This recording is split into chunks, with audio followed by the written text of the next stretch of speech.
maybe if we can jump straight into it, Mm. then you're obviously a success story. Are there any specific challenges you faced? Can you maybe chat us through them and how you've sort of overcome them, and just how to manage expectations of others? Mm.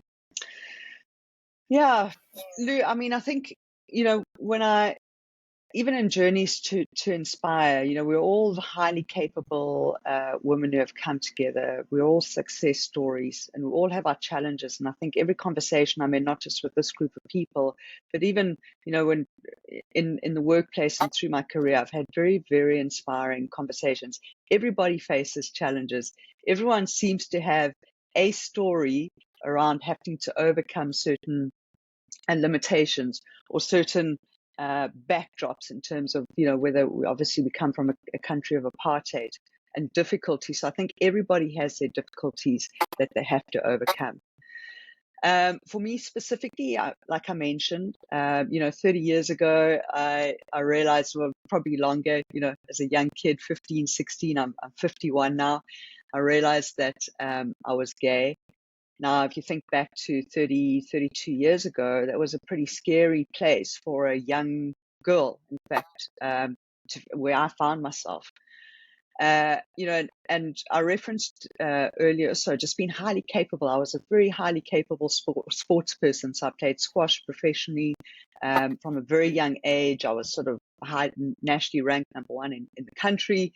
I was excellent at hockey.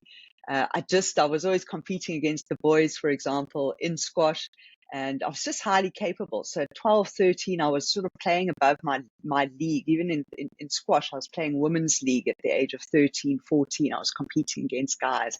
I was very strong physically, and that just wasn't the norm. And then, as I said, on top of that, so on the playground, I kind of, people didn't know really where to fit me or how to fit me into things, and then sort of through that process, realizing that I was gay and now this was more different, and so that kind of separated me out from my sort of peers at that age, and yeah, I think making the choice at a very young age to actually come out, first of all, obviously to my family and friends, I knew that was always going to.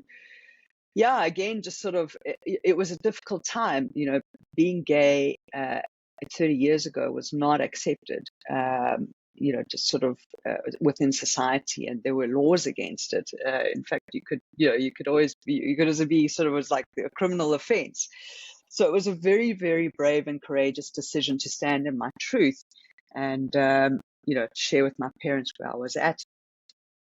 And then just have to really face, what did that mean for me, and what was it like for me to then be in the world, further with this diversity, segregation, and having to navigate those worlds. And it was difficult.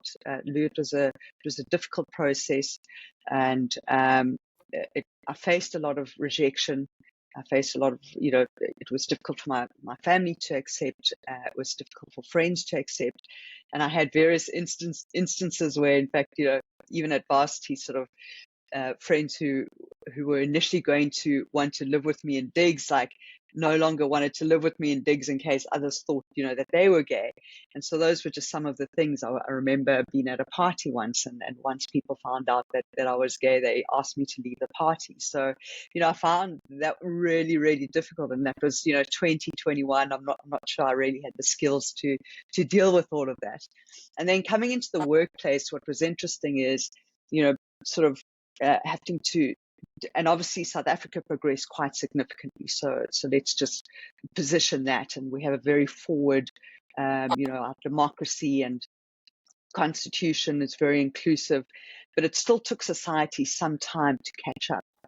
And so being gay, being a woman in the corporate space, and in addition, I'd say being a forward thinker and a bit of an innovator and a bit of a visionary, that combination of bringing in the diverse thinking, of bringing in difference, remained a challenge for me, through my process.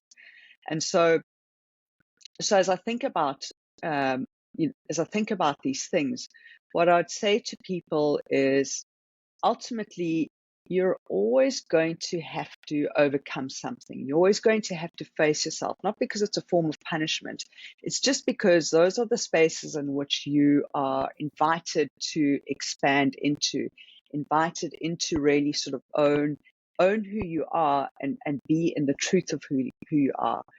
And I think the corporate space, I think the workspace specifically provides various opportunities for mastery, for discovering and continuing to move into spaces to evolve your own capacity, your own resources, your own ability to be more than what you are. So I'd say in terms of like what you're going to kind of come across in the workspaces, you are going to come across your limitations. You're going to come across, where your own sort of shadow sort of elements will play out. And when you do come across those things, expect sort of your environment to push back at you. Expect some difficulty, expect some challenges, not because you're being punished, not because anyone's trying to actually harm you. You've almost got to depersonalize it and rather see it as almost like this contract with life to expand into what you're really capable of, and to expand into coming into your own sense of authority and your own sense of wisdom, through your journey. And so, just embrace it. I kind of look at, my corporate life experience and my life experience of having to overcome some of the challenges, having to overcome some of the, the segregation sort of pieces of my life, and this kind of separateness and the diversity issues. But I see them more as again, just mastery of self. And life almost echoing back to me, being in this game of life and being in this game of the corporate space, say, oh, this is like a school of life, really, and we all are actually diverse. And what is life mirroring back to me in terms of embracing the bigness and embracing my own sense of authority and authenticity. So for people moving through these spaces, it's really around saying, don't be afraid of the challenges. Don't be afraid of what is mirrored back to you in the corporate space.